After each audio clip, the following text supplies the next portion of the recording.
So I've got Joe Norris from Getyourtipsout, and Joe, all the way in the build-up to Cheltenham, has been talking about Ballyburn being his best bet of the meeting. So, Joe, let's talk a little bit more about it. Obviously, you've got it at a big price, Yeah.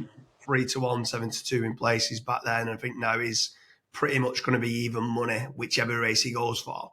Yeah. So, which race, in your opinion, does he go for, the Supreme or the Byron Bingham?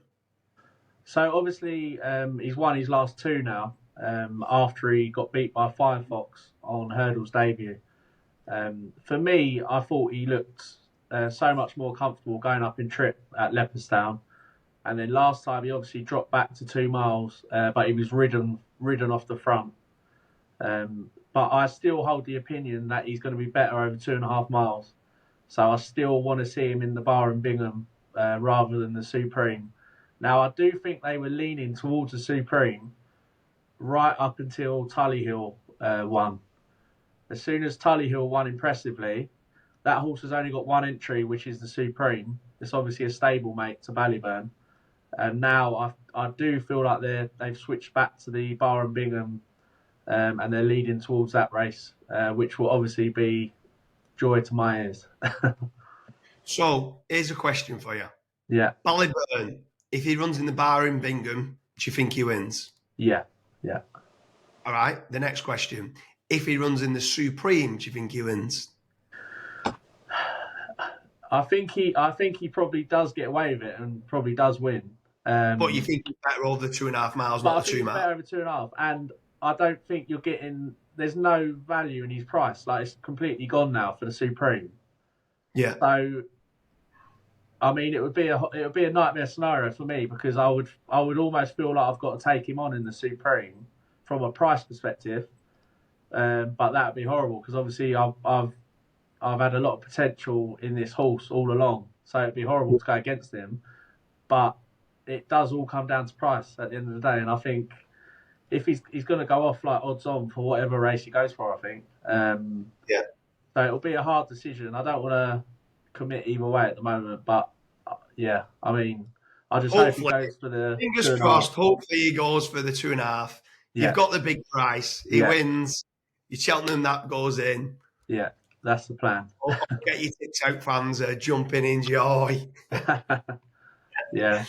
Double it up on Gallopin the Chomps in the Gold Cup. What are you thinking? I am a fan of Gallopin.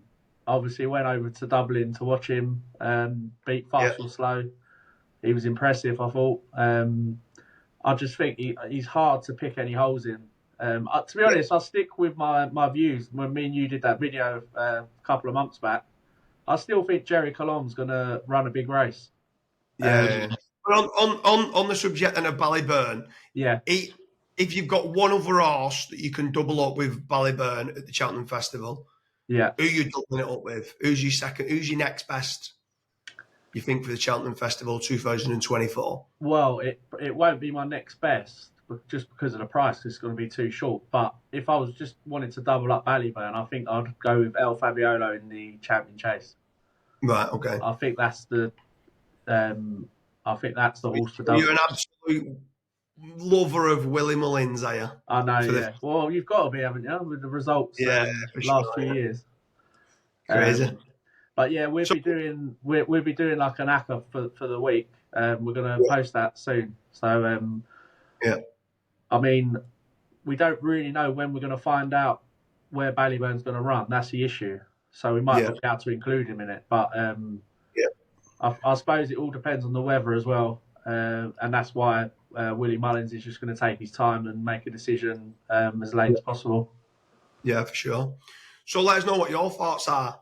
Leave a comment in the comment section with regards to which race does Ballyburn run in?